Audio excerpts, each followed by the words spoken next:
Your years of disc herniation pain could be resolved with 2 simple steps.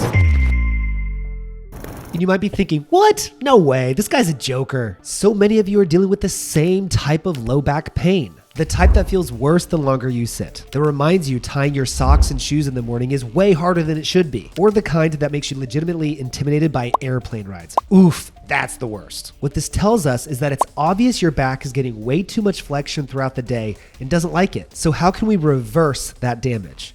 With 2 simple steps. My name is Dr. Grant Elliott. We've helped thousands with back pain and sciatica fully recover through our one-on-one online coaching program. And in this episode, I'm going to teach you these 2 simple steps based on the thousands of cases that we have worked with around the world. Let's get started.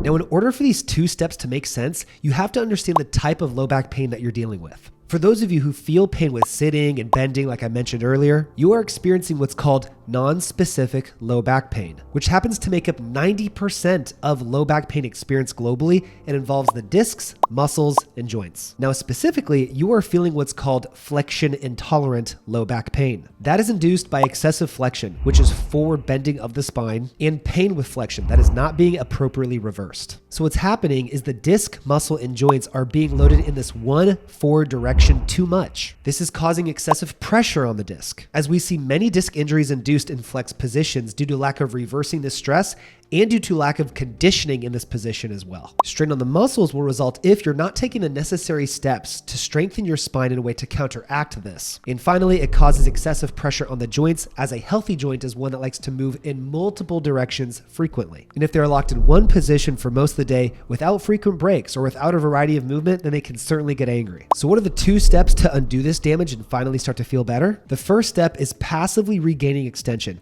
which is the opposite of the motion you are getting too much of. You are in forward bending positions most of the day, and these positions also trigger your pain. Then you need to do the opposite to counterbalance it and reverse that stress. And this will take pressure off your disc, muscle, and joints by doing so. For our first exercise, just lay on your stomach and put your hands under your shoulders like you're doing a push-up. You then relax your glutes and low back to keep your hips on the floor, and push your chest away from the floor using only your arms to perform a passive lumbar extension. Looks just like the cobra pose in yoga. However, we do not want to hold it, and we do not want to flex our glutes and lower back. The repetitive and relaxed nature is part of the secret. And if you can't go as high as me or fully extend your elbows, no problem. Just push as far as you can until you kiss the pain or limit of motion. And if you are in too much pain to lay on the floor or of other impairments, you can lay on a couch or bed, but I would recommend laying on the floor if possible. This exercise will restore the opposite motion in your disc, muscle, and joints that you've been lacking to reverse that stress and regain lost function. In many cases, this can help regress a disc herniation to take pressure off that nerve and eliminate your sciatica or other symptoms. Hey, real quick, I know you're struggling with pain and obviously want to fix it. So if you just text me the word pain to 317-751-9509, I will send you my free back pain fix demo. Just text that number and you can fix your pain. Thank me later. Back to the show. Now that we are accomplishing step 1, we want to move on to step 2 to load these tissues for long-term adaptive changes. Once again, your disc, tissues, and joints are getting passively loaded into flexion too much. So now for step 2, by actively strengthening them into the opposite motion after you've mobilized, now you're completing the puzzle. So grab a kettlebell or any other weight, or no weight, depending on your current abilities. Put your back against a wall. Take 1 step forward so your feet are about a foot away from the wall. Now keep your spine perfectly straight. Brace your core. Push your hips back and perform a proper hinge until your butt hits the wall. Return to a neutral position and continue for reps. This is loading your posterior chain and disc to now hold on to this newfound mobility so the benefits you gain will actually last. Think about it this way. If my elbow is always bent, my elbow could get tired, stiff, and achy,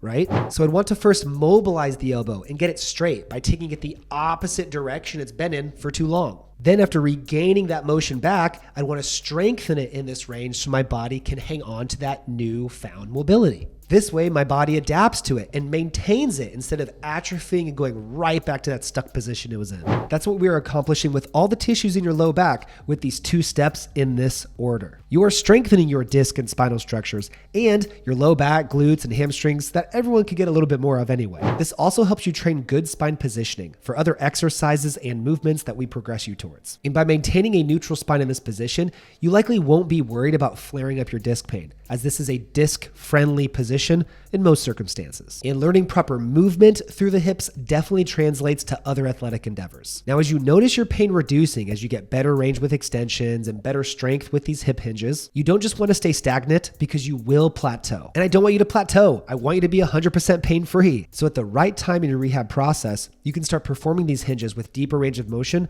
or higher weight, eventually progressing to deadlift variations, single leg hinges, etc., to further progress your function and strength. There are many other specific movements you may need along your journey, and these 2 steps are very powerful ones that will help a ton of you. But if you really want to make sure you aren't guessing and rather hitting the bullseye every single time, getting results faster than you thought was possible, then you can get up to 37% reduction in your pain with a single session, or in certain circumstances, completely pain-free in as little as 15 days following my centralization process. All you have to do is text the word pain to 317-751-9509 to get a tailored step-by-step plan to permanently fix your back and sciatica issues following my centralization process. Do it right now so you don't miss the opportunity to finally get out of pain and live the life you deserve. You only have one. You don't want to live it in pain. You deserve to live it pain-free. So stop kicking that can down the road and take action now.